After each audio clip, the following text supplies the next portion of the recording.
जय राधा माधव कुंज बिहारी।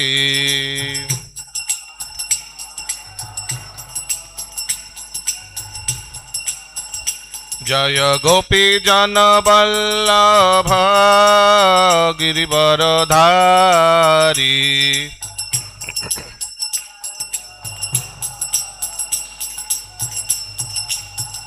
जय जशोदानंदन भज जन रंजन।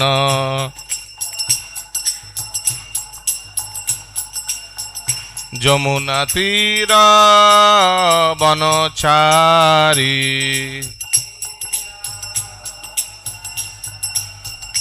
जय राधा माधव कुंज बिहारी।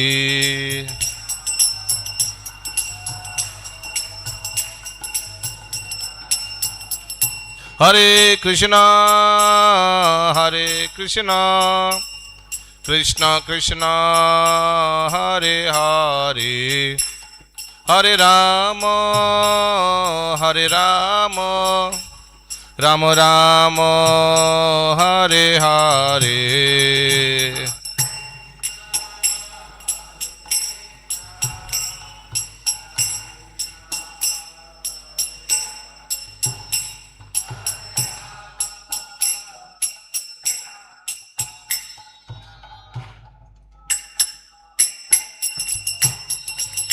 हरे कृष्ण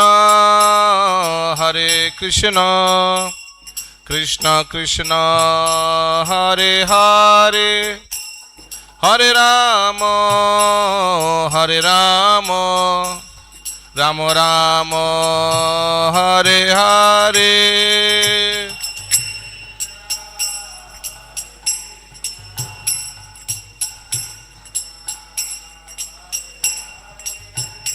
हरे राम हरे राम।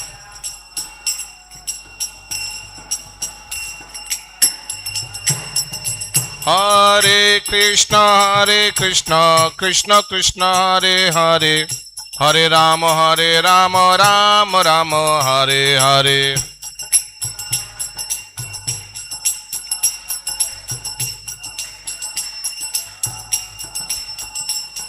हरे कृष्ण कृष्ण कृष्ण हरे हरे, हरे राम राम राम हरे हरे।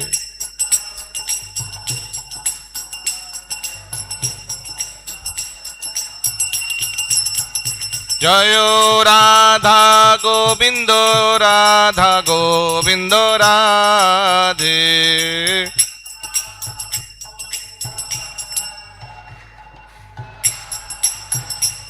जय गौरा नटराज जय गौरा नटराज, गौरा नटराज जय गौरा नटराज।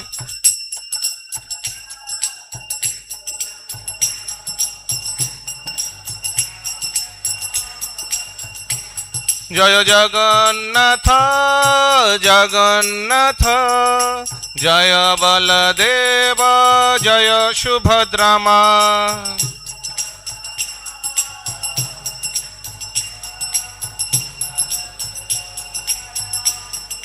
जय जय प्रभुपाद प्रभुपाद प्रभुपाद, जय प्रभुपाद।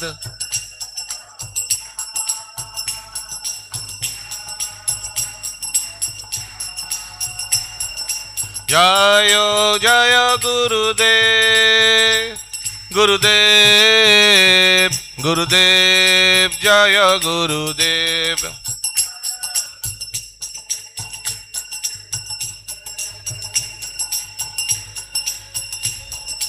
निताई गौर हरि बोल हरि बोल हरि बोल, गौर हरि बोल।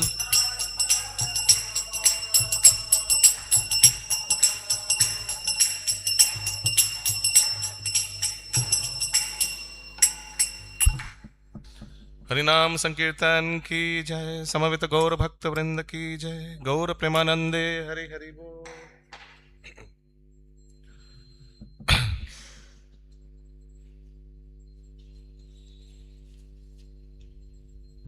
ॐ नमो भगवते वासुदेवाय।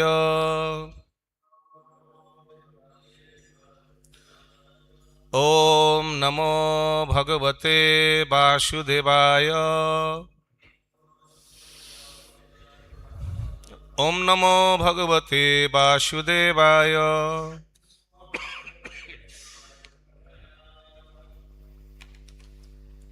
Reading from Srimad Bhagavatam,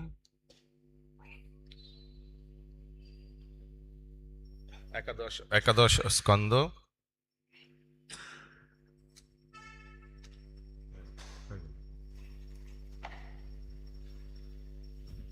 অষ্টাদশ অধ্যায়, শ্লোক সংখ্যা 19।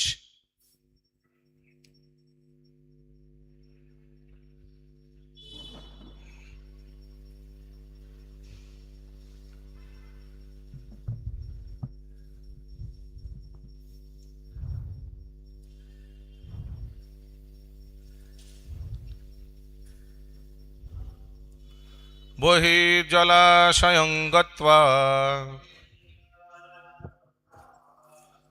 তত্রোপস্পৃশ্য বাগ যত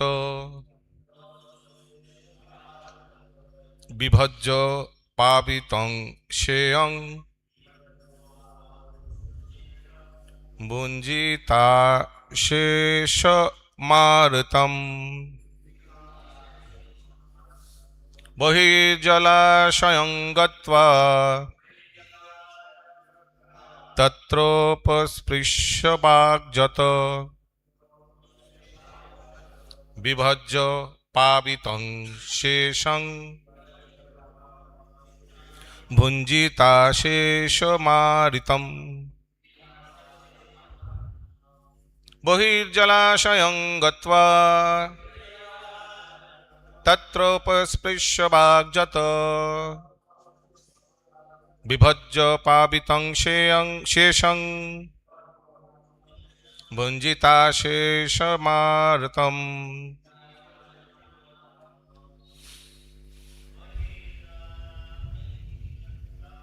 বহির্জলাশয়ং গত্বা তত্রোপস্পৃশ্য বাগ যত বিভজ্য পাবিতং শেষং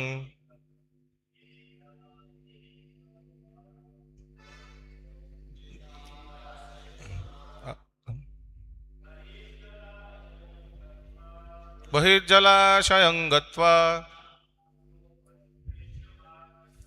তত্রোপস্পৃশ্য বাগ যত বিভজ্য পাবিতং শেষং ভুঞ্জিতা শেষমারিতম। বহির্জলাশয়ং গত্বা তত্রোপস্পৃশ্য বাগ যত বিভজ্য পাবিতং শেষং ভুঞ্জিতা শেষমারিতম। বহির্জলাশয়ং গত্বা তত্রোপস্পৃশ্য বাগ যত বিভজ্য পাবিতং শেষং ভুঞ্জিতা শেষমারিতম। মাতাজি, অনুবাদ ও তাৎপর্য। অনুবাদ: ভিক্ষালব্ধ খাদ্যবস্তু সঙ্গে নিয়ে সে জনবহুল এলাকা ত্যাগ করে একটি নির্জন জলাশয়ের নিকট গমন করবে। সেখানে স্নান করে ভালোভাবে হাত ধুয়ে কেউ অনুরোধ করলে সেই খাদ্যের কিছু অংশ তাদের নিকট বিতরণ করবে। সে এসব করবে মৌন অবলম্বন করে। তারপর অবশিষ্টাংশ ভালোভাবে ধুয়ে ভবিষ্যতে আহার করার জন্য কিছুই না রেখে তার থালার সম্পূর্ণটাই আহার করবে। তাৎপর্য: শ্রীল ভক্তি সিদ্ধান্ত সরস্বতী ঠাকুর ব্যাখ্যা করেছেন যে জাগতিক লোকেরা সাধু ব্যক্তির নিকট থেকে তার আহার্যের অংশ চাইলে তিনি তাদের সঙ্গে তর্ক বা কলহ করবেন না। বিভজ্য শব্দটি নির্দেশ করে যে ঝামেলা এড়াতে তার উচিত ভগবান বিষ্ণুকে নিবেদন করে কিয়দংশ তাদের দান করা, তারপর অবশিষ্ট সম্পূর্ণ অংশ ভোজন করবেন, ভবিষ্যতের জন্য কিছুই রাখবেন না। বহিঃ শব্দটি সূচিত করে সর্বসাধারণের মধ্যে আহার করা উচিত নয় এবং বাগযত অর্থে ভগবানের কৃপা স্মরণ করতে করতে মৌনভাবে আহার করাকে বোঝায়। ওমজ্ঞানতিমিরন্ধস্য জ্ঞানাঞ্জনশলাকয়া চক্ষুरुन्मिलितं येन तस्मै श्रीगुरुवे नमः। श्रीचैतन्यमनोभीष्टं स्थापितं येन भूतले स्वयं रूपा कदा मह्यं ददाति स्वपदान्तिकं। वन्देऽहं श्रीगुरु श्रीयुतापदकमलं श्रीगुरून् वैष्णवांश्च। श्रीरूपं साग्रजातं सहगना रघुनाथं वितं तं सजीवं साद्वैतं सावधूतं परिजनसहितं कृष्णचैतन्यदेवं श्रीराधा कृष्णपादान् सहगना ललिता श्रीविशाखान्वितांश्च। नमो विष्णुपादाय कृष्णपृष्ठाय भूतले श्रीमते भक्तिवेदान्त स्वामिनिति नामिने। नमस्ते सारस्वते देवे गौरवाणी प्रचारिणे निर्विशेष शून्यवादी पाश्चात्यदेशतारिणे। नमो महावदन्नाय कृष्ण प्रेम प्रदायते कृष्णाय कृष्ण चैतन्य नाम्ने गौरतृषे नमः। हे कृष्ण करुणा सिंधु दीनबंधु जगत्पते गोपेशा गोपिका कांत राधा कांत नमस्तुते। तप्त कांचन गौरांगी श्री राधे वृंदावनेश्वरी वृषभानुसुते देवी प्रणमामि हरिप्रिये। नीलाचल निवासाय नित्याय परमात्मने बलभद्र सुभद्राभ्यां श्री जगन्नाथाय ते नमः। वाञ्छाकल्पतरुर्भश्च कृपा सिन्धुवैव च पतितानां पावनेभ्यो वैष्णवेभ्यो नमो नमः। जय श्री कृष्ण चैतन्य प्रभु नित्यानंद श्री अद्वैत गदाधर शिवासादि श्री गौर भक्त वृंद। हरे कृष्ण कृष्ण कृष्ण हरे हरे, हरे राम राम राम हरे हरे।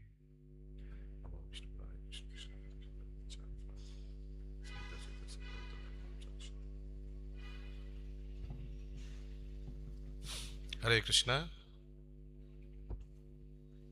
তো এই অধ্যায়ের নাম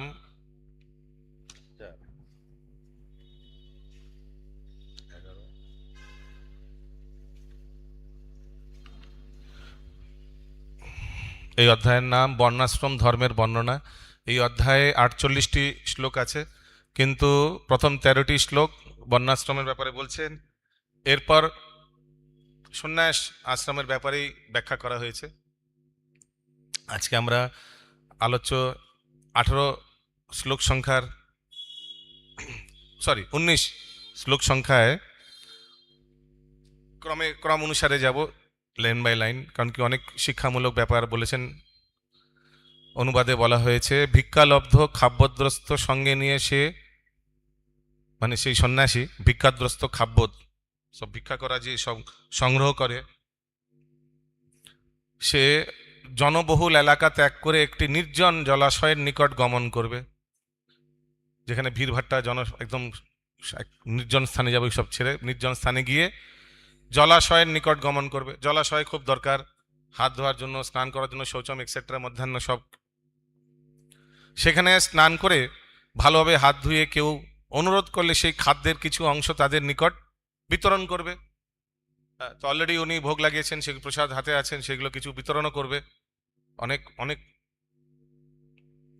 এখানে তাৎপর্য লিখেছে আবার শিল প্রভুপাদের শিষ্যরা, যে শিল ভক্তি সিদ্ধান্ত সরস্বতী ঠাকুর ব্যাখ্যা করেছেন, জাগতিক লোকেরা সাধু ব্যক্তির নিকট থেকে তার আহার্যের অংশ চাইলে তিনি তাদের সঙ্গে তর্ক না কলহ করবেন না।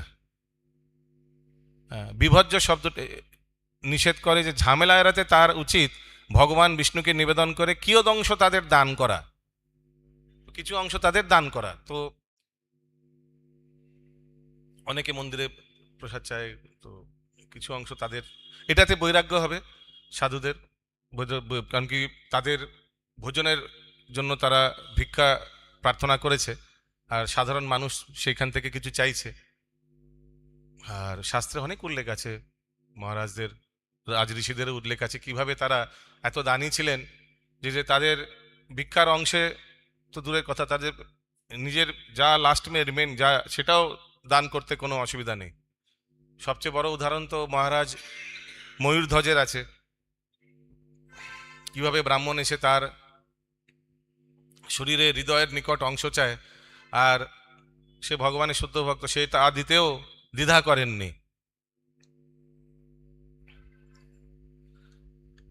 এখানে তো বাইরের লোকেরা একটু ভগবানের প্রসাদ চাইছে, তো সেটা দিতে কি অসুবিধা? বাস্তবে ব্রাহ্মণের কর্তব্যের ব্যাপারে শাস্ত্রে দেওয়া আছে যজন ইয়াজন পঠন পাঠন দান প্রতিগ্রহ। যজন ইয়াজন পঠন পাঠন তো বোঝা গেল, দান দেওয়া আর দান নেওয়া। দান দেওয়া, ব্রাহ্মণ বৈষ্ণবেরা দান দেবে, এটা আবার কি? দান নেওয়া তো বুঝতে পারছি, দান গ্রহণ করতে পারে। তো এই একটি উদাহরণ দান দেওয়া। তাদের যা কাছে সামগ্রী আছে, যাই তারা ভিক্ষা করে পেয়েছেন, সেটা যদি কেউ চান সাথে সাথে দিয়ে দেওয়া উচিত। আগে বলা হয়েছে যে সে এইসব করবে মৌন অবলম্বন করে। এখানে ভজনানন্দীর ব্যাপারে ব্যাখ্যা করা হয়েছে, ভজনানন্দী সন্ন্যাসীর ব্যাপারে ব্যাখ্যা করা হয়েছে। তারপর অবশিষ্টাংশ ভালোভাবে ধুয়ে ভবিষ্যতে আহার করার জন্য কিছুই না রেখে তার থালার সম্পূর্ণটাই আহার করবে। ওকে, তো ভবিষ্যতের জন্য কিছু সঞ্চয় করবে না, যে আরে এই বেলা জুটে গেল, পরের বেলা নাও জুটতে পারে, কিছু রেখে দিই না। যা অবশিষ্ট, এক তো হচ্ছে ততই ভিক্ষা করবে যতটুকু দরকার, দ্বিতীয় হচ্ছে সেই যতটুকু দরকার যখন পেয়েছেন সেখান থেকে যদি কিছু চলেও যায়, কারণ কি যদি জনসাধারণ কিছু চায় দিয়ে দেবে, দিয়ে যদি কিছু বাঁচে সেটা উনি গ্রহণ করবে, কিছু ভবিষ্যতের জন্য রাখবে না। এটাতে তার মানে ভগবানের উপর নির্ভরশীল নন সে, তার মানে তিনি চিন্তা করছেন যদি ভবিষ্যতে না জোটে, নেক্সট বেলা যদি না জোটে ভিক্ষা, না, এরকম মনোধারণা থাকা উচিত না। ইনফ্যাক্ট আমি প্রবচনে শুনছিলাম মন্দিরের কর্তৃপক্ষ কখনো যখন কালেকশন হয়, ডোনেশন কালেকশন হয়, সাথে সাথে সেগুলো ভগবত সেবায়, নিয়ম হচ্ছে ভগবত সেবায় লাগিয়ে দাও, সাথে সাথে কোনো প্রজেক্ট চলছে, কোথাও অন্য জায়গায় প্রজেক্ট চলছে, টাকা ইমিডিয়েটলি লাগিয়ে দাও। ওই টাকা রেখে দেওয়ার একটা সাইডে সরিয়ে রাখি এমার্জেন্সির জন্য, সেটা অনেক কর্তৃপক্ষ অ্যাভয়েড করে। আমি কথায় শুনছিলাম কেন, দুটো কারণে। এক তো হচ্ছে ভবিষ্যতে তাহলে ভগবানের উপর নির্ভর মানে তার মানে বর্তমানে আপনি ভগবানের উপর নির্ভর নেই, ওই জন্য ভবিষ্যতের জন্য কন্টিনজেন্সি বোঝেন, সেটা রেখে দিচ্ছেন, বাই চান্স যদি এমার্জেন্সি আছে কি হবে আমাদের। আর দ্বিতীয় হচ্ছে এতে স্লাগিশনেস, লেজিনেস, এটাকে বাংলায় কি বলা হয়? হ্যাঁ, অলসতা, অলসতা হবে, প্রচার বা ভিক্ষা চাইতে অলসতা হবে। আরে অলরেডি তো টাকা পড়ে আছে 10 কোটি টাকা মন্দিরের অ্যাকাউন্টে, কি দরকার গিয়ে ভিক্ষা চাওয়ার, ডোনেশন করার কি দরকার, ডোনেশন চাওয়ার কি দরকার, অলরেডি তো অ্যাকাউন্টে পড়ে আছে, থাক, এই বছরটা একটু রেস্ট নিই, আবার যখন সেভিংস কমে যাবে তখন বেরোবো। তো এইভাবে আমি শুনছিলাম, ওই জন্য এগুলো অ্যাভয়েড করার জন্য যেগুলো যা যা যখন হোয়াট এভার ডোনেশনস আসছে, বলছিলেন সাধু যে সেগুলো সাথে সাথে কোনো প্রজেক্টে ইনভলভ করে দেওয়া উচিত, ভগবত প্রচার কার্যে ইনভলভ করে দেওয়া উচিত। এই প্রসঙ্গে আমি শুনছিলাম শায়দ রাধাপাদ প্রভু বলছিলেন একবার যে সেই মন্দিরের পানিহাটি মন্দিরের যে পাশে যে জমিটার যে কন্ট্রোভার্সি যে চলছে, ওর জন্য গুরু মহারাজ পরম পূজ্য ভক্তিচারু স্বামী গুরু মহারাজ অনেক আগে থেকেই অনেক টাকা দিয়ে রেখেছিলেন যে যখন এই সলভ হয়ে যাবে, মনে হচ্ছিল সলভ হয়ে যাবে, এই টাকাটা ইউজ করে নিও তখন কনস্ট্রাকশনের জন্য। কিন্তু দৈবক্রমে, উইল অফ প্রভিডেন্সে তখন সলভ হয়নি, তখনও জটিলতা বেড়ে যাচ্ছিল।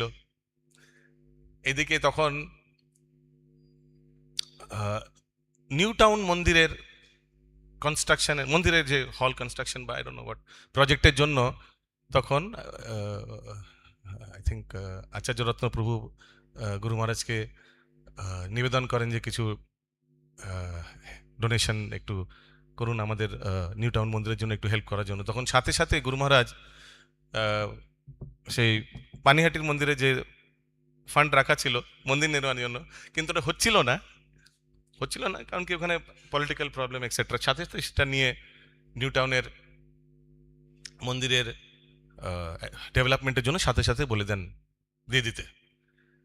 তো গুরু মহারাজের গ্লোরিফিকেশনের সময় রাধাপাত প্রভু বলছিলেন এটা সাধুর লক্ষণ যে সে সবসময় ভগবানের প্রতি নির্ভরশীল। আরে কি হয়ে যাবে যদি স্যাংশন হয়ে যায় প্ল্যান, তাহলে এই মন্দিরের তাহলে কি হবে, ওখানে দিয়ে দিলাম তাহলে এটা কি হবে, এই ব্যাপার কখনো সে চিন্তা করে না, কারণ কি তার ভগবানের উপর নির্ভরশীল। তুমি জানেন অবশ্যই রক্ষিবে কৃষ্ণ বিশ্বাস পালন, ভগবান ভর্তা, ভগবান একটি পিপিলিকা যে দুটি চিনির দানা খায় একদিনে, তারও ব্যবস্থা করে দেয়, আর একটি হাতি যে 5-6 কুইন্টাল বনস্পতি ভক্ষণ করেন তারও ভগবান ব্যবস্থা করে দেয়। ওই জন্য সাধু ব্যক্তি সবসময় ভগবানের উপর নির্ভরশীল।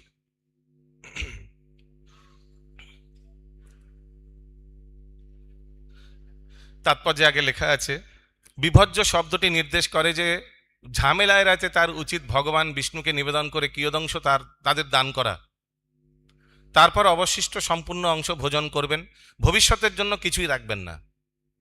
বহি শব্দটি সূচিত করে সর্বসাধারণের মধ্যে আহার করা উচিত নয়। আচ্ছা, ভালো হয়েছে। এই প্রসঙ্গে এই ধন সঞ্চয় শুধু এটা সন্ন্যাসীদের কর্তব্য তা নয়। আজকে শ্রীবাস ঠাকুরের আবির্ভাব তিথি, তো আমরা ওনার জীবনের ব্যাপারে কিছু পর শ্রবণ করব, সেখানেও দেখব তিনি গৃহস্থ আশ্রমে ছিলেন, কিন্তু তিনিও পুরো ভগবানের উপর নির্ভরশীল ছিলেন, পুরোপুরি ভগবানের উপর নির্ভরশীল ছিলেন। কিভাবে আমরা দেখব, মহাপ্রভু তাকে বলেন যে ভাই তোমার সারাদিন দেখি ভজন কীর্তন করছে, টাকা পয়সার ব্যাপারে কি ব্যাপার, টাকা পয়সা ইনকামের ব্যাপার কিছু দেখছি না, তোমায় বাইরে যাও না, কিছু চাকরি বাকরি বা কোনো অর্থ উপার্জনের কোনো ব্যবস্থা করো না, তুমি কিভাবে চলো? তো আমরা দেখব কিভাবে শ্রীবাস পণ্ডিত তার উত্তর দেন। আর উনি চৈতন্য ভাগবত শ্লোকে বলেনও আমার একটা সিক্রেট আছে, সেই সিক্রেটটাও আমরা দেখব। জয় শ্রী শ্রী রাধা গোবিন্দ দেব শিবন মহাপ্রভু, জগন্নাথ বলরাম সুভদ্রা মহারানী কি জয়, শিল প্রভুপাদ কি জয়। আর একটু বাকি আছে তাৎপর্য, সেখানে বলা হয়েছে বহি শব্দটি সূচিত করে সর্বসাধারণের মধ্যে আহার করা উচিত নয়। সর্বসাধারণ বলতে বাইরের লোকেদের সঙ্গে, বাইরে অভক্তদের মাঝখানে বসে ভোজন করা উচিত নয়। সাধুদের গোষ্ঠীদের মধ্যে ভোজন করতে পারেন, কিন্তু জনসাধারণের মধ্যে সাধুরা সাধারণত ভোজন করেন না, একটি একান্ত স্থানে গিয়ে ভোজন করেন। এবং বাগযত অর্থে ভগবানের কৃপা স্মরণ করতে করতে মৌনভাবে আহার করাকে বোঝায়। তো প্রসাদ পেতে পেতে তখন কথাবার্তা বলা উচিত নয়, কারণ কি তখন ভগবত স্মরণ করা উচিত। ইনফ্যাক্ট আমি শুনছিলাম যে প্রত্যেক ভগবত সেবায় এই তিনটি ইনভলভ থাকা উচিত। কর্মণা মনসা বাচা, কায় মনে বাক্য। প্রত্যেক সেবায় ধরুন ভগবানের নাম জপ করছি, মুখ দিয়ে ভগবানের নাম উচ্চারণ হচ্ছে বাক্য, মনে ভগবানের হরিনাম শ্রবণ করছি, মনে মনে সেটাকে চিন্তন করছি, আর হাত দিয়ে জপমালা এগোচ্ছি। তো কর্মণা মনসা বাচা তিনও ইনভলভ। ঠিক তেমনই যখন আমরা প্রসাদ পাচ্ছি, কর্মণা হাত দিয়ে মুখ দিয়ে প্রসাদ ভক্ষণ করছি, প্রসাদ ভক্ষণ করার আগে আমরা প্রসাদের মন্ত্র বলছি। হ্যাঁ, প্রসাদ ভক্ষণ মানে সেবন করার আগে প্রসাদ সেবার মন্ত্র বলছি, মহাপ্রসাদে গোবিন্দে। আর মনে মনে চিন্তা করছি, কি চিন্তা করবো সেটাও মহাপ্রভু তার লীলায় বলে দিয়েছেন।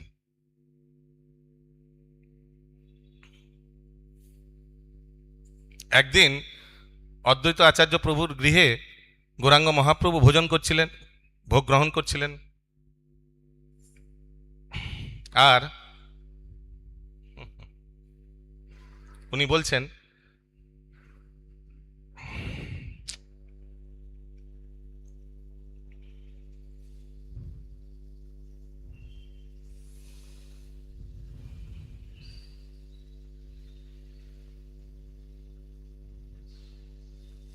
ভাইরে একদিন শান্তিপুরে প্রভুর অদ্বৈতের ঘরে দুই প্রভু ভোজনে বসিল। দুই প্রভু, নিত্যানন্দ প্রভু আর গৌরাঙ্গ মহাপ্রভু। শাক করিয়া সাদনে প্রভু বলে ভক্তগণে, এই শাক কৃষ্ণ আশা দিল। মহাপ্রভু শাক সেবা করতে করতে, শাক স্পিনেচ, বলছেন যে এই শাক কৃষ্ণ আশা দিল। এইভাবে মহাপ্রভু ভগবান স্বয়ং ভক্তরূপে বলে দিচ্ছেন যে প্রসাদ পাওয়ার সঙ্গে আমাদের স্মরণ করা উচিত যে এই কিছুক্ষণ আগেই সাক্ষাৎ ভগবান এইসব সামগ্রী ভক্ষণ করেছেন, আমি কত ভাগ্যবান, সেই ভগবানের উচ্ছিষ্ট আমি পাচ্ছি। তো এইভাবে মনে মনে ভক্তের স্মরণ করা উচিত। ওই জন্য লেখা হয়েছে যে প্রসাদ পাওয়ার সময়, সেবন করার সময় ভগবানের কৃপা স্মরণ করতে করতে মৌনভাবে আহার করাকে বোঝায়। মৌনভাবে আহার করাকে বোঝায়।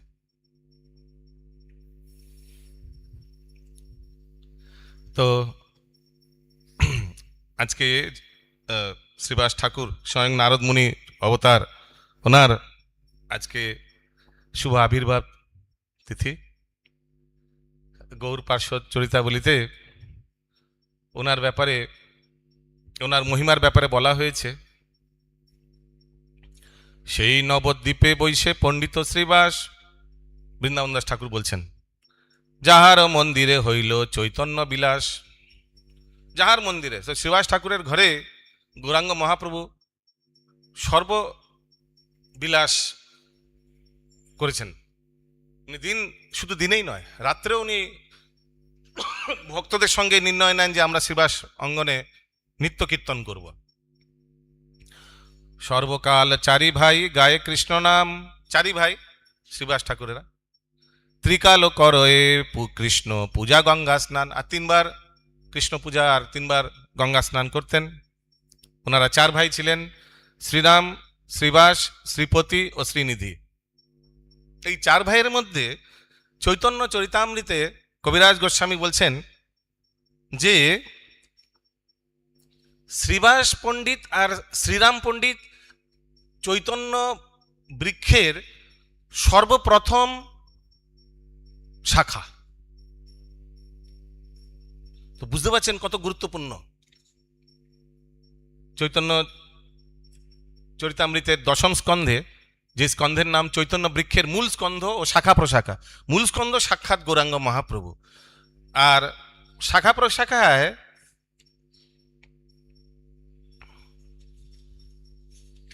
বলা হয়েছে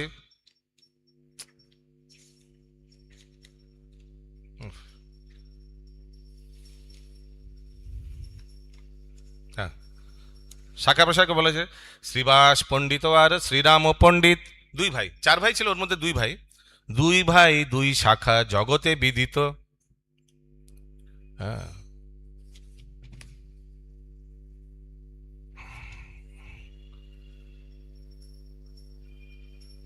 শ্রীপতি শ্রীনিধি তার 2 সহোদর, সহোদর মানে ভাই। 4 ভাইয়ের দাস দাসী গৃহ পরিকর। 2 শাখার উপশাখায় তা সবার গণন, যার গৃহে মহাপ্রভুর সদা সংকীর্তন। 4 ভাই সর্বংশে করে চৈতন্যেরও সেবা, গৌরচন্দ্র বিনা নাহি জানে দেবী দেবা। একদম নিষ্ঠা সহকারে 4 ভাই ভগবান গৌরাঙ্গ মহাপ্রভুর সেবা করতেন। তো চৈতন্য বৃক্ষের মূল স্কন্ধের সর্বপ্রথম শাখা হচ্ছে শ্রীবাস পণ্ডিত ও শ্রীরাম পণ্ডিত। ভাবুন কত গুরুত্বপূর্ণ। তারপর দ্বিতীয় শাখা আচার্য রত্ন, তৃতীয় শাখা পুণ্ডরিক বিদ্যানিধি ইত্যাদি। এবং কি এক স্থানে গৌরাঙ্গ মহাপ্রভু বলছেন, তাৎপর্য ছিল প্রভুপাদ লিখছেন কোথাও, খুঁজতে হবে, যে শ্রীবাস পণ্ডিতের ঘরের কুকুর বেড়ালেরাও তারাও ভগবত ধামের মানে প্রাপ্তির ব্যক্তি। এত তার প্রভাব, শ্রীবাস ঠাকুরের এত ভক্তির প্রভাব। আমরা দেখছি যে এই শ্রীবাস ঠাকুর, ওনার স্ত্রী মালিনী দেবী, উনি হচ্ছেন কৃষ্ণলীলায় অম্বিকা, যিনি ভগবান কৃষ্ণের ধাত্রী ছিলেন, ওনার অবতার। আর ঠিক সেইভাবে শ্রীবাস ঠাকুর ও তার পত্নী মালিনী দেবী গৌরাঙ্গ মহাপ্রভুর অবতীর্ণের ঠিক আগে, যখন সচিমাতা গর্ভ ধারণ করেছিলেন ভগবানকে, সেই সময় তার দেখভাল করা, তার সেবা করার ওনার মূল সেবা ছিল, সচিমাতাকে দেখভাল করার। প্লাস গৌরাঙ্গ মহাপ্রভুর অবতীর্ণের পর শিশুকেও দেখভাল করার দায়িত্ব মালিনী দেবীরই ছিলেন। উনি সেবা করতেন সচিমাতার খুব নিষ্ঠা সহকারে। শ্রীবাস পণ্ডিত ও মালিনী দেবী শচী জগন্নাথকে পুত্রের পালন বিষয়ে অনেক উপদেশ দিতেন। তাহলে বুঝতে পারছেন কত ইম্পর্টেন্ট। শ্রীবাস ঠাকুর আর পত্নী মালিনী দেবী সচিমাতা জগন্নাথ মিশ্রকে উপদেশ দিতেন, শিশু পালন কিভাবে করবে, মানে গৌরাঙ্গ মহাপ্রভুকে লালন পালন কিভাবে করবে, সেই উপদেশ দিতেন। বল।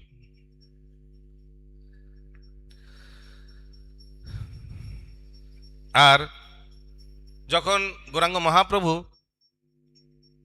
তার বিদ্যার বিলাস লীলা করতেন নবদ্বীপে, সেই সময় একদিন শ্রীবাস ঠাকুর ওনাকে দেখে খুব আফসোস করেন যে নিমাই এত শিক্ষিত, এত এত চঞ্চল হয়ে যাচ্ছে, কিন্তু যদি সে কৃষ্ণ ভক্ত হতো তাহলে কি সুন্দর হতো। এই বলে নিমাইকে একদিন শ্রীবাস ঠাকুর বলেন, পরে কেনে লোক কৃষ্ণ ভক্তি জানিবারে, সে যদি না হিল তবে বিদ্যার কি করে, এতেকে সর্বদা ব্যর্থ না গোয়াইল কাল, পরিলা তো এবে কৃষ্ণ ভজ সকাল। লোকে পরে কেন পড়াশোনা কেন করে? কৃষ্ণ ভক্তি জানবার জন্য। যদি সেই কৃষ্ণ ভক্তি পড়ে শুনে লাভ না হয়, তবে বিদ্যায় কি করবে? এত পড়াশোনা শিখে কি লাভ যদি কৃষ্ণ ভক্তই না হতে পারে? তুমি তো অনেক পড়াশোনা করলে, এখন কৃষ্ণ ভজন করো। হ্যাঁ, এইভাবে শ্রীবাস ঠাকুর মহাপ্রভু নিমাইকে বলছে।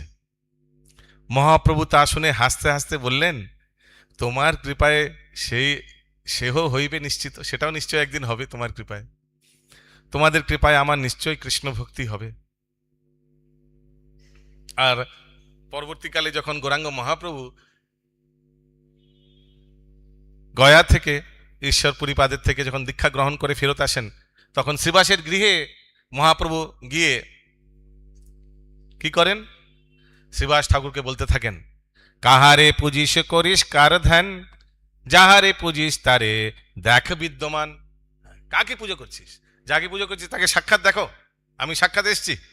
এই বলে গৌরাঙ্গ মহাপ্রভু শ্রীবাসের বিষ্ণু গৃহে প্রবেশ করলেন এবং বিষ্ণুর আসনে বসে চতুর্ভুজ মূর্তি প্রকট করলেন। হরি বল। বিষ্ণুর আসনে বসে চতুর্ভুজ মূর্তি প্রকট করলেন শ্রীবাস ঠাকুর। দেখে বিরাসনে বসি আছে বিশ্বম্ভর, চতুর্ভুজ শঙ্খচক্র গদা পদ্মধর। তারপর শ্রীবাস পণ্ডিত গৌরাঙ্গ মহাপ্রভুকে স্তুতি করলেন। গৌরসুন্দর গৌরাঙ্গ মহাপ্রভু খুশি হয়ে বলতে লাগলেন, তোর উচ্চ সংকীর্তনে নাড়ার হুঙ্কারে, তোমার উচ্চ সংকীর্তনের প্রভাবে আর নাড়া মানে অদ্বৈত আচার্যের হুঙ্কারের প্রভাবে, এই দুজনের প্রভাবে ছাড়িয়া বৈকুণ্ঠ আইনু সর্বোপরি করে। তোমাদের এই দুজনের কীর্তনে আর হুঙ্কারের জন্য আমি বৈকুণ্ঠ ছেড়ে এসেছি, সব আমার পার্শ্বদের নিয়ে। তো তোমরা কত স্পেশাল। তোমার উচ্চ সংকীর্তন এবং অদ্বৈত আচার্যের হুঙ্কারে আমি বৈকুণ্ঠ ছেড়ে সর্বোপরি করে মর্তলোকে অবতীর্ণ হয়েছি। তারপর শ্রীবাস ঠাকুর স্তুতি করেন। আর আমরা জানি যে এই শ্রীবাস ঠাকুরের যে এক ভাই, সেই ভাইয়ের বর্ণনা নেই কোন ভাই, বাকি 3 ভাইয়ের মধ্যে কোনো এক ভাইয়ের কন্যা নারায়ণী দেবী, সে তখন খুবই ছোট, যখন গৌরাঙ্গ মহাপ্রভু সময় খুবই ছোট, আর মহাপ্রভু তাকে তার উচ্ছিষ্ট দিতেন, সে নারায়ণী উচ্ছিষ্ট পেতে পেতে পরবর্তীকালে বৃন্দাবন দাস ঠাকুরকে গর্ভে ধারণ করেন। হরি বল। তো এই সম্মুখে শ্রীবাস পণ্ডিতের ভাতৃসুত নারায়ণীকে দেখে প্রভু বললেন, নারায়ণী, কৃষ্ণ কৃষ্ণ বলে কাঁদো। 4 বৎসরের সেই উন্মত্ত চরিত, হা কৃষ্ণ বলিয়া কান্দে নাহিক সম্বিত। অঙ্গে বহি পরে ধারা পৃথিবীর তলে, পরিপূর্ণ হইল স্থল নয়নের জলে। বালিকা নারায়ণী কৃষ্ণ বলে কেঁদে অস্থির হইল। সেই প্রেমে ক্রন্দন দেখে শ্রীবাস পণ্ডিত এর পত্নী, দাসী, দাস সকলে প্রেমে কাঁদতে লাগলো। শ্রীবাসের অঙ্গনে কৃষ্ণ প্রেমে এক অপূর্ব শোভা ধারণ করল। আর আমরা এটা দেখেছি যে কিভাবে মহাপ্রকাশ লীলার সময় শ্রীবাস পণ্ডিতের গৃহে যে দাসী ছিলেন দুঃখী, যে মহাপ্রভুর অভিষেকের জন্য গঙ্গায় থেকে জল ভরে ভরে নিয়ে আসছিলেন, সেই দাসী সর্বপ্রথমে ভগবানের দৃষ্টি তার প্রতি যায়। আর মহাপ্রভু জিজ্ঞেস করেন, কে এই তোমার এই ছোট মহিলাটিকে, কন্যাটিকে, যে এই অভিষেকের জল গঙ্গা থেকে ভরে ভরে নিয়ে আসছে? তখন ভক্তরা বলে, হে প্রভু, উনি শ্রীবাসের দাসী, তার নাম দুঃখী। তখন গৌরাঙ্গ মহাপ্রভু, যিনি সিংহাসনে বসে আছেন শ্রীবাসের ঘরে, তিনি বলেন, তাকে নিয়ে আসো। তো যখন দুঃখী সামনে এলেন, তখন বললেন, দুঃখী, তোমার আজকে থেকে নাম সুখী, হরি বল। আর তোমার কৃষ্ণ ভক্তি, কৃষ্ণ প্রেম লাভ হোক, হরি বল। এইভাবে তাকে সবচেয়ে প্রথমে কৃপা করেন মহাপ্রকাশ, সবচেয়ে প্রথমে তাকে কৃপা করেন, শ্রীবাস ঠাকুরের দাসীকে। আর আমরা এটাও জানি যে ভগবান গৌরাঙ্গ মহাপ্রভু 4 স্থানে নিত্যলীলা করেন। নিত্যলীলা মানে আজও অদ্যাপি হোক নিত্যলীলা করে গৌর রায়, কোন কোন ভাগ্যবান দেখিবারে পেতে। আজকেও নিত্য বিলাস করেন, নিত্য বিরাজ করেন 4 স্থানে, মানে হি স্টিল দেয়ার। আর সেটি হচ্ছে সচির রন্ধন, নিত্যানন্দের নর্তন, শ্রীবাস অঙ্গন ও রাঘব ভবন। তো মায়াপুরে যোগপীঠের পাশে যে শ্রীবাস অঙ্গন আছে, সেখানে এখনো গৌরাঙ্গ মহাপ্রভু নিত্য বিরাজ করেন। একদিন যেমন আমি বলছিলাম, গৌরাঙ্গ মহাপ্রভু শ্রীবাস ঠাকুরকে দেখে খুব চিন্তিত হয়ে যান। চিন্তিত না, আসলে আশ্চর্য হয়ে যান যে সারাদিন কীর্তন করেন, সারাদিন ভগবত শ্রবণ করেন, কিন্তু কিছু অর্থ উপার্জনের জন্য কোনো চেষ্টা নেই। কিভাবে সে জীবন সরবরাহ করছে, কিভাবে হাউ ইজ মেনটেনিং হিজ গৃহস্থ লাইফ। তো খুব সুন্দর লীলা বৃন্দাবন দাস ঠাকুর বর্ণনা করছেন অন্তখণ্ডে, 5ম অধ্যায়ে। খুব মন দিয়ে শুনবেন, খুব আনন্দ পাবেন।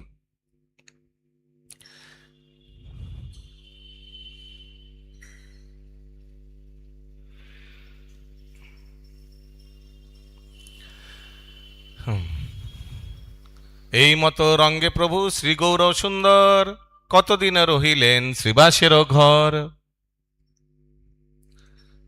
অন্তখণ্ড, চৈতন্য ভাগবত 5ম অধ্যায়, শ্লোক সংখ্যা 33। শ্রীবাস রামাই 2 ভাই গুণ গায়, বিহল হইয়া নাচে বৈকুণ্ঠের রায়। চৈতন্যের অতি প্রিয় শ্রীবাস রামাই, 2 চৈতন্যের দেহ দ্বিধা কিছু নাই।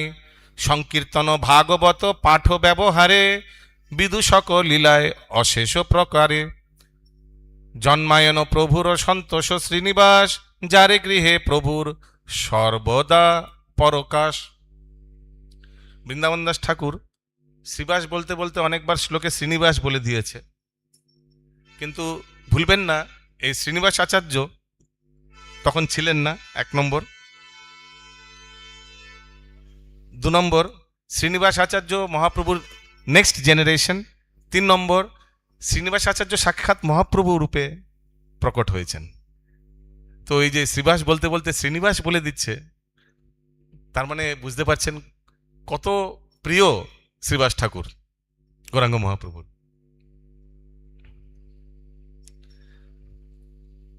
জন্মায়ন প্রভুর সন্তোষ শ্রীনিবাস, যার গৃহে প্রভুর সর্বদা পরকাশ। একদিন প্রভু শ্রীনিবাসের সহিত ব্যবহার কথা কিছু কহেন নিবৃত। ব্যবহার কথা, ভক্তিমূলক না, ব্যবহারিক কথা, ডে টু ডে নর্মাল টক্স। প্রভু বলে, তুমি দেখি কোথাও না যাও, তুমি টাকা উপার্জন করতে কোথাও যাও না দেখি।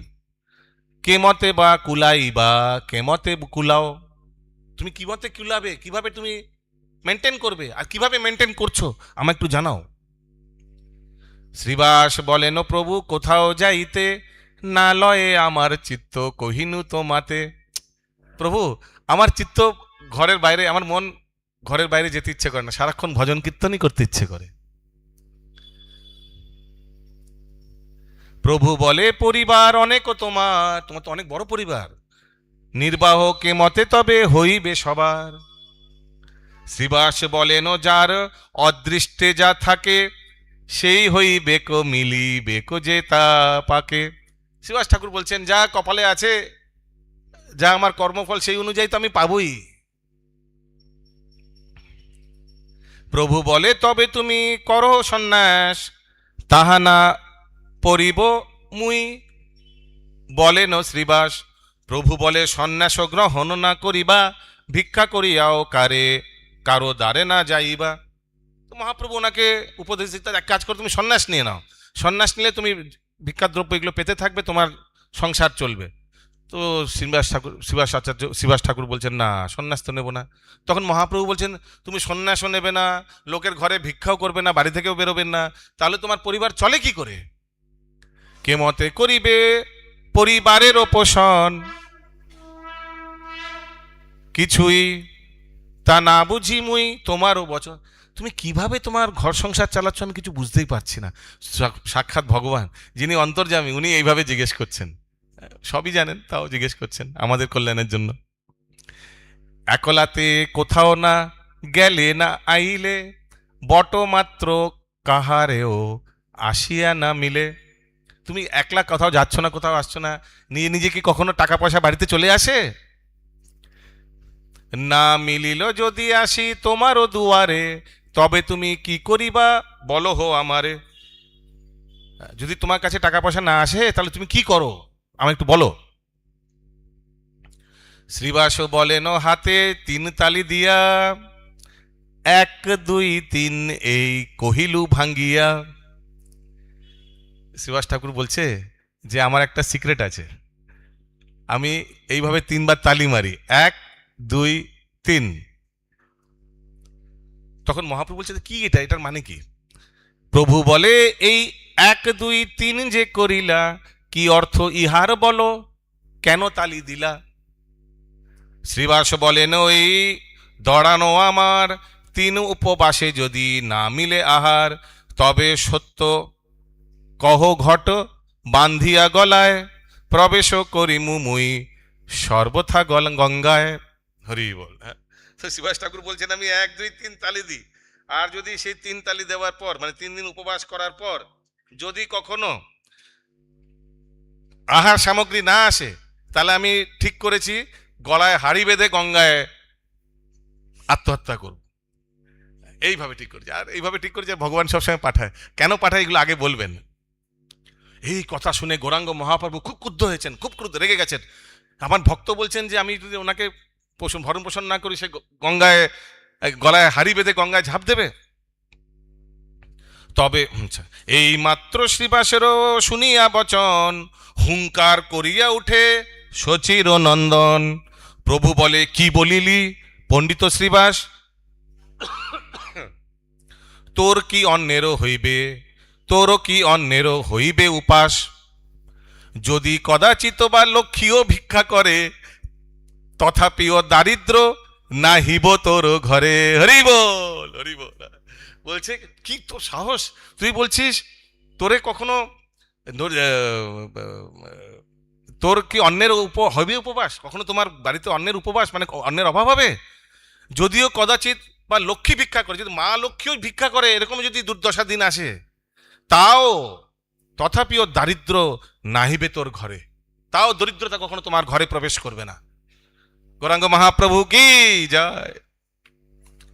আপনে যে গীতা শাস্ত্রে বলিয়াছ মুই, তাহ কি শ্রীবাস এবে পাশরিলে তুই।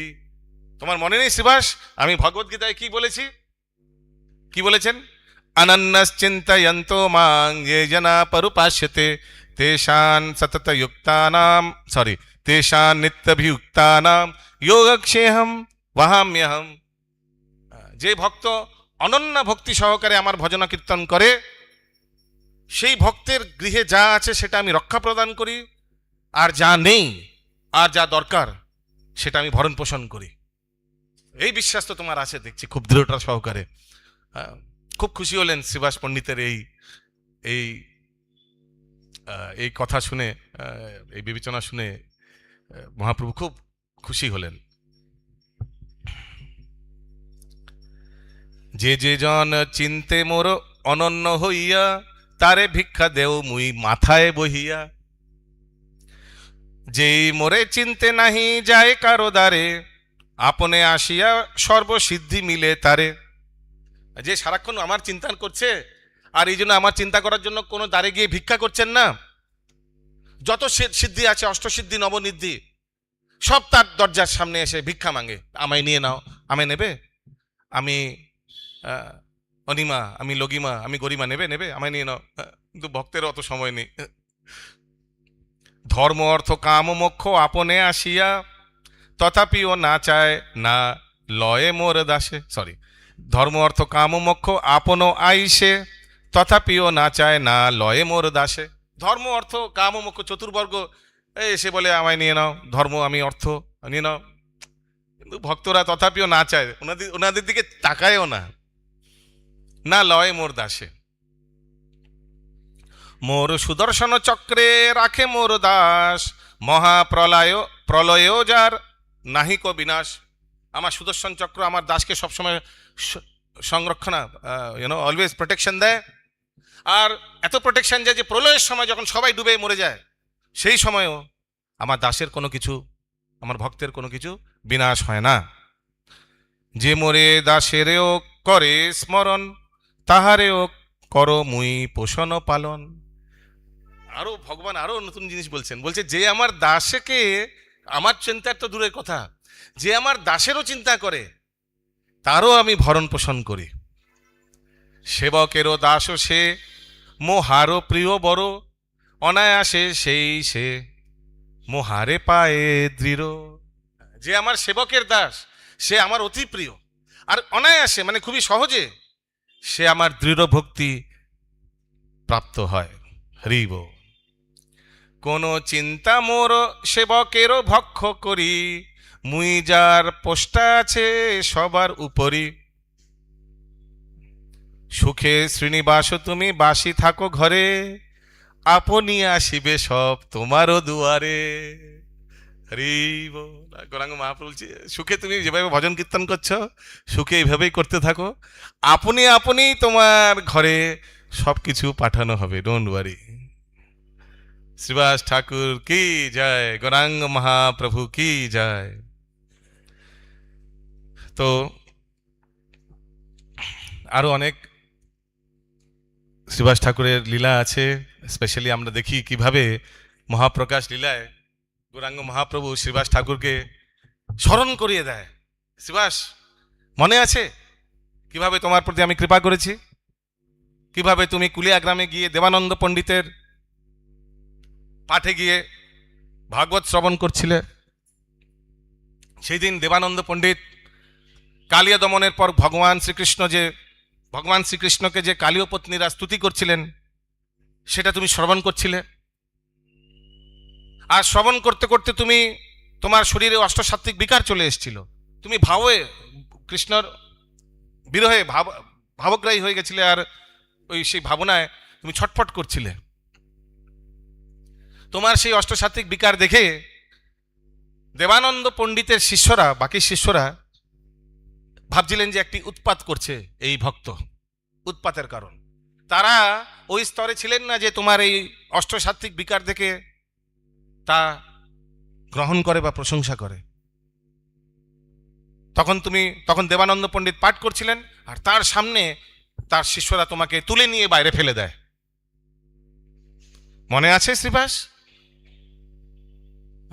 তখন শ্রীবাস চিন্তা করছেন, হ্যাঁ ঠিক তো, এরকম ঘটনা ঘটেছিল। কালিয়া পত্নীর স্তুতি আমি শুনছিলাম দেবানন্দর পণ্ডিতের শ্রীপাঠে, আর এইভাবে তার শিষ্যরা আমায় ফেলে দেয় বাইরে। শ্রীবাস, মনে করো তারপর কি হয়েছিল। তুমি গৃহে চলে যাও, আর গৃহে গিয়ে সেই স্কন্ধ সেই খুলে সেই স্তুতি পড়তে শুরু করো। আর সেই স্তুতি পড়তে পড়তে একটি শ্লোক আসে, তত্তেনুকম্পা সুসমীক্ষমানো ভুঞ্জানে এবাত্মাকৃতম বিপাকম হৃদবক বপুরভির বিদদম নমস্তে জীবে তো ইয় মুক্তি পদে সদায় ভাগ। সেই দিব্য শ্লোক পড়ে তোমার দিব্য অনুভূতি হয়। তুমি চিন্তা করতে থাকো যে এত বছর ধরে আমি প্রতিদিন ভাগবত পাঠ করি, কিন্তু এরকম দিব্য আনন্দ তো আমার জীবনে হয়নি। তত্তেনুকম্পা সুসমীক্ষমানো, তুমি বলতে থাকো যে হ্যাঁ, যে ভক্ত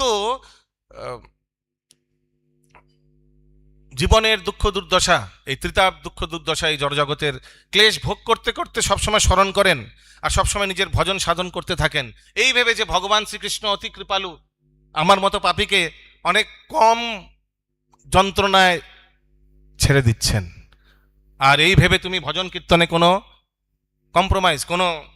কম্প্রোমাইজকে বাংলা কি বলে, কোনো ত্রুটি করো না। সেই ভক্তই হচ্ছে আসল ভগবত প্রেমের উপলব্ধির দায়াভাগ। দায়াভাগ মানে যেমন এক প্রভুপাদ তাৎপর্যে লিখছেন, যেমন একটি পুত্রের বার্থরাইট, জন্মগত অধিকার তার পিতার সম্পত্তি পাওয়ার, ঠিক তেমনি এক ভক্তের জন্মগত অধিকার কৃষ্ণ ভক্তি পাওয়ার। জন্মগত অধিকার, হি ডিজার্ভস, তার অধিকার আছে কৃষ্ণ ভক্তি পাওয়ার। মনে আছে শ্রীবাস, এরকম অনুভূতি তোমার হয়েছিল? শ্রীবাস ঠাকুর তখন চিন্তা করছে, হ্যাঁ সত্যি তো এরকম অনুভূতি হয়েছিল। আমি বলছিলাম নিজেকে যে আমি এত বছর ধরে ভগবত পাঠ করছি, কিন্তু এরকম দিব্য আনন্দ কখনো পাইনি। তখন গৌরাঙ্গ মহাপ্রভু মহাপ্রকাশিলায় ওনাকে বলেন, হে শ্রীবাস, এই জন্য হচ্ছিল কারণ কি আমি তোমার হৃদয়ে বিরাজমান করে সেই অনুভূতি দিচ্ছিলাম, সেই সুখ, সেই আনন্দ ভগবত পাঠের, সেটা আমি প্রদান করেছিলাম। হরি বল। এইভাবে গৌরাঙ্গ মহাপ্রভু শ্রীবাস ঠাকুরকে মহাপ্রকাশিলায় কৃপা করেন। তো আজকে আমরা শ্রীবাস ঠাকুরের প্রণাম মন্ত্রটি একটু আমরা সবাই বলতে পারি।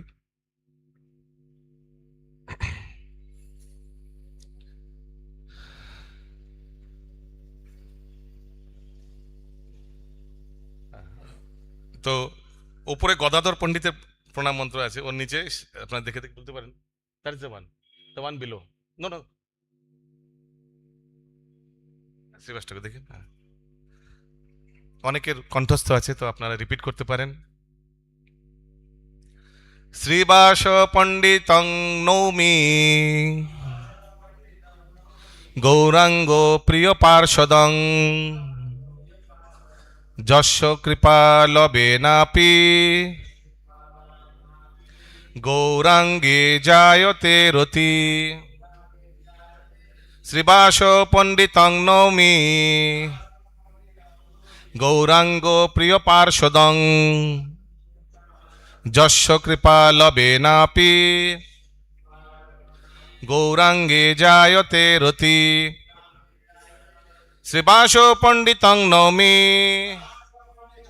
গৌরাঙ্গ প্রিয় পার্ষদং যস্য কৃপা লবেনাপি গৌরাঙ্গে জায়তে রতি। श्रीवास पंडित की जय, श्रीवास ठाकुर की जय, गौरांग महाप्रभु की जय, ग्रंथराज श्रीमद् भागवतम की जय, समवेत गौर भक्त वृंद की जय, जगत गुरु शिल प्रभुपाद की जय, गौर प्रेमानंदे हरि हरि बोल। হরে কৃষ্ণ। কারোর যদি কোনো প্রশ্ন থাকে, 1 মিনিট বাকি আছে, কোনো প্রশ্ন, এনি কোয়েশ্চেন? ইয়েস প্রভু। দেবানন্দ পণ্ডিত, দেবানন্দ পণ্ডিতের যে শিষ্যরা, হ্যাঁ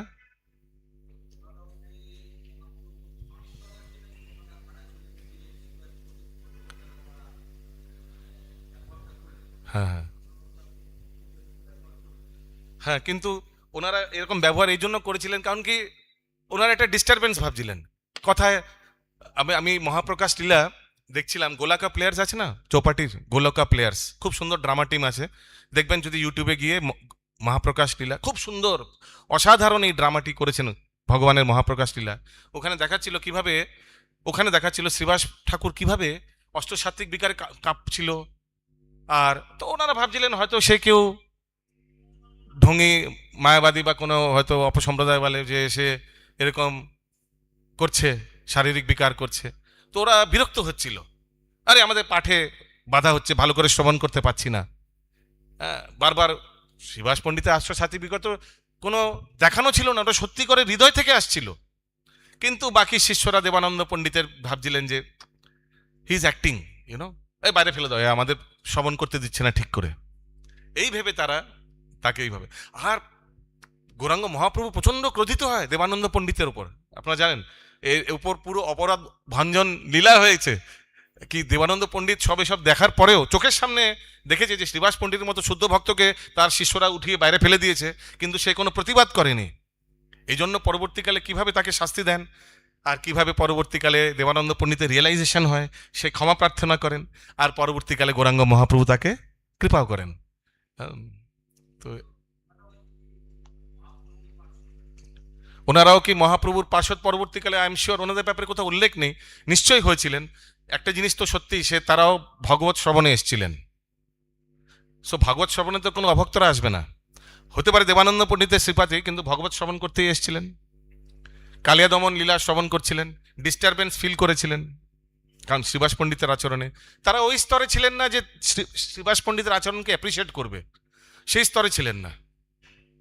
তারা ওই বুঝতে পারেনি যে সাধু একদম শুদ্ধ ভক্ত, সেই স্তরে ছিলেন না সেটাকে রিয়েলাইজ করার।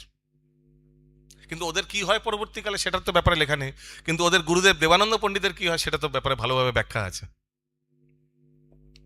হরে কৃষ্ণ। শিলা প্রভু, ইয়েস প্রভু।